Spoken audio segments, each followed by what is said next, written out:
Okay, fifth issue with the Ford Bronco, and I personally don't get this one, but people are saying they're having an issue with the fact that there's no front solid axle.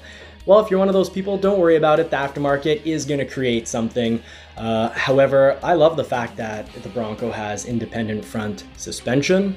I think that's what makes it, I'm going to be testing it out when I get mine, but I am positive on some, main roads, and my main roads, it's almost like light off-roading in certain spots. I'm sure that independent front suspension is going to be keeping the vehicle from jolting all over the place, because when you're a solid axle, whatever, let's say your passenger wheel eats, the whole vehicle has to absorb it, and it passes through the entire vehicle, so the whole front end can jitter around, shake around. And having that independent front suspension is a huge benefit. And then of course, when you're worried about off-road articulation, well, that's why they made the Badlands, and you have that stabilizer bar disconnect, which is both electronic and hydraulic. So that kind of gives you the best of both worlds. It gives you all the comfort you could ever want and more. And it's also going to give you the articulation you want off-roading.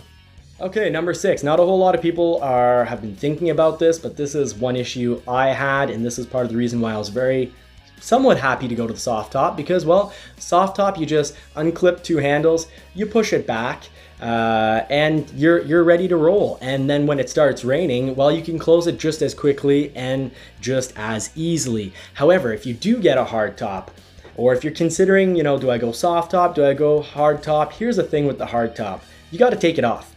And well, when you take it off, if you leave it in your garage, there's going to be 2 issues. Whether you leave it outside or in your garage, taking it off is a process. It's a 2-person process. And if you don't lay it down very gently, vibration, jolting can cause those windows to break.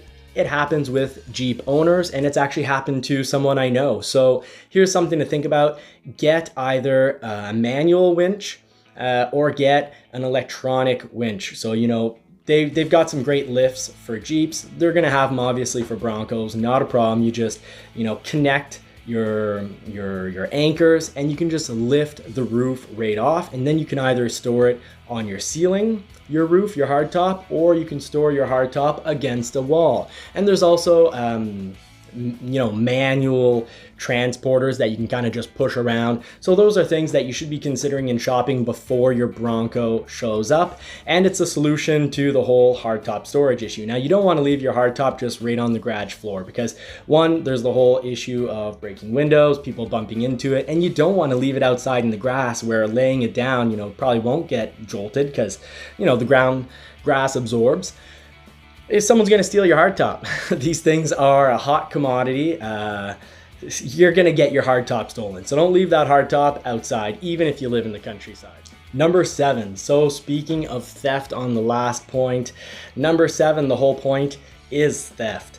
The Broncos, there's already been one stolen in Canada. That I learned watching All Terrain Nation just last night. So if any of you don't follow All Terrain Nation, by the way, David Boyle on All Terrain Nation brings us some awesome information.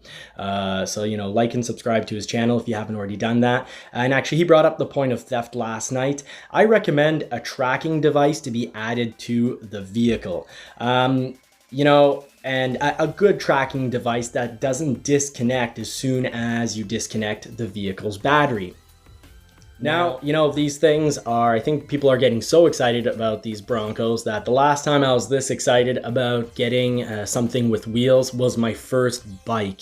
And unfortunately, with our first bike, well, it was pretty cool. You had a bike lock, and you could lock that pretty much anywhere. Now, unfortunately, there's no locking system that really works for the Bronco. When you're off-roading, of course, you could always lock it to a tree, but then who's going to steal your Bronco when you're out in the middle of the woods? So the Bronco theft is an issue. It'll probably be more of an issue than even leaving your bike unlocked, unless you're living in a major city. Then bikes get stolen all the time. But we need to be thinking about theft on the Bronco, and I think the best solution really is that tracker.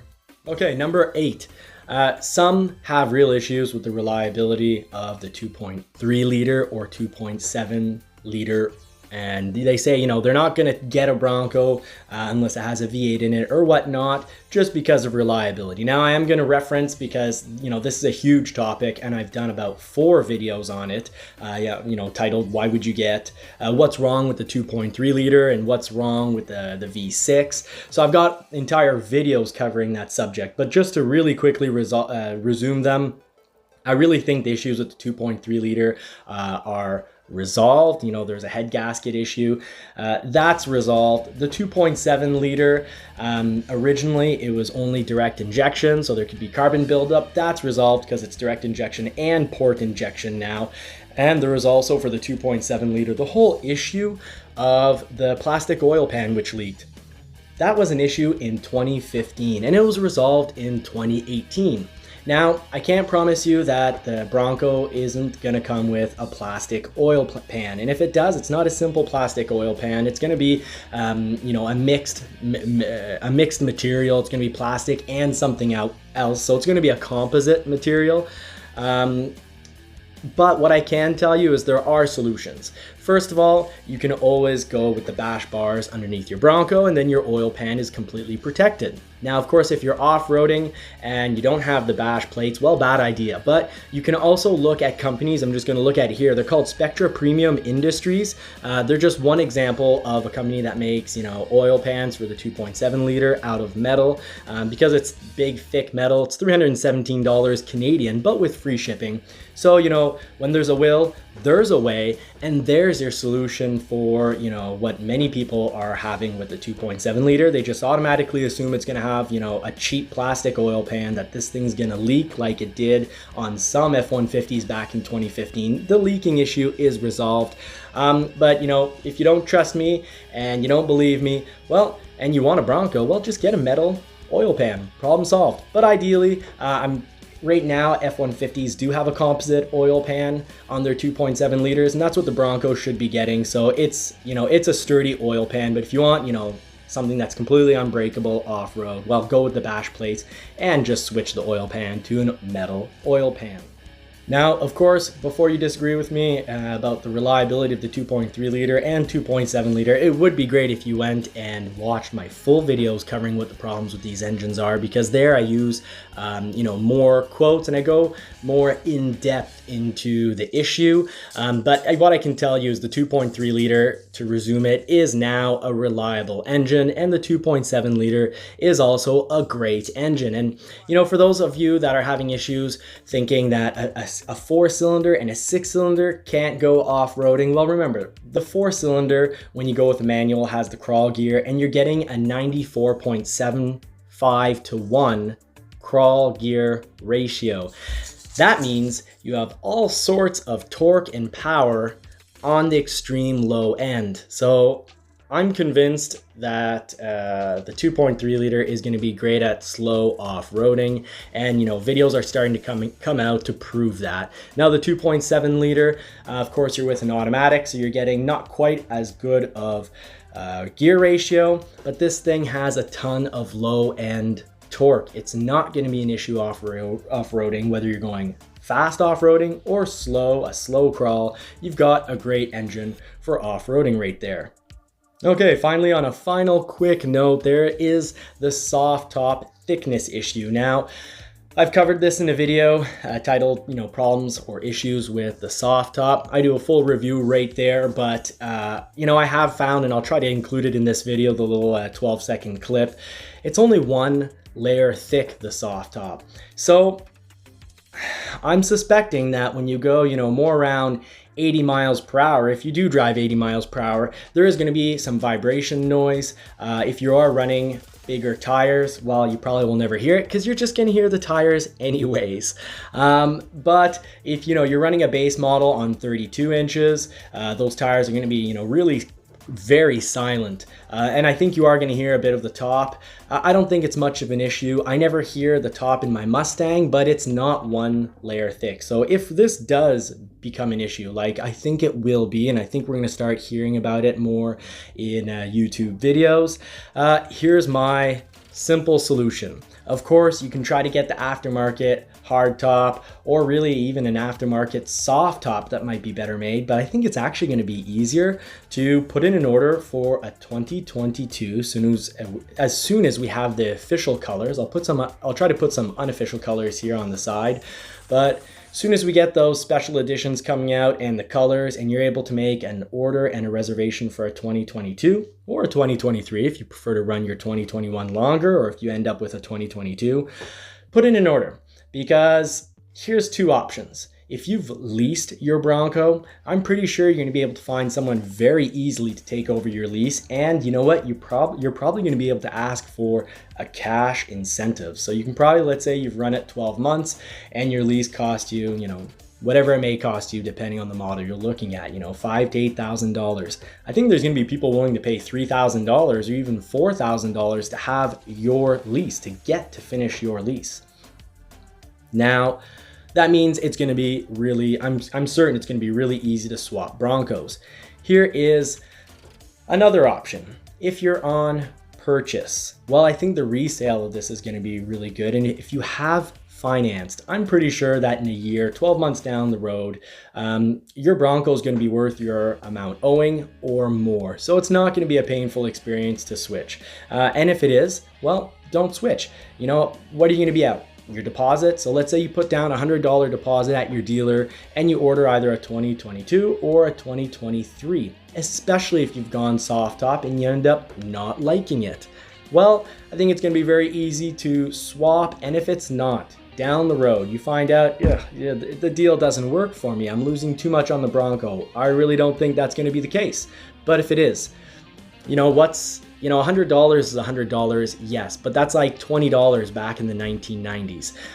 It's not the end of the world. So I hope this video has been very helpful. I hope that, puts to rest some issues and concerns you've had with the Broncos. I hope these are good solutions.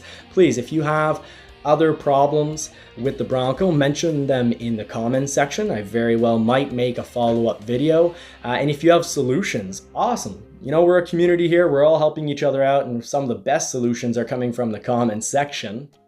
And just before we wrap up, a special thank you for the comments section. And I just want to talk really quickly, upcoming videos. I'd like to cover what's coming down the road for battery technology, because I'm really wondering if electric vehicles right now if you get one, I want to ask the question, is it too soon? Because there's some amazing technology coming down the road around 2024, 2025. One example of that is aluminum ion batteries, which can charge an iPhone in 10 seconds.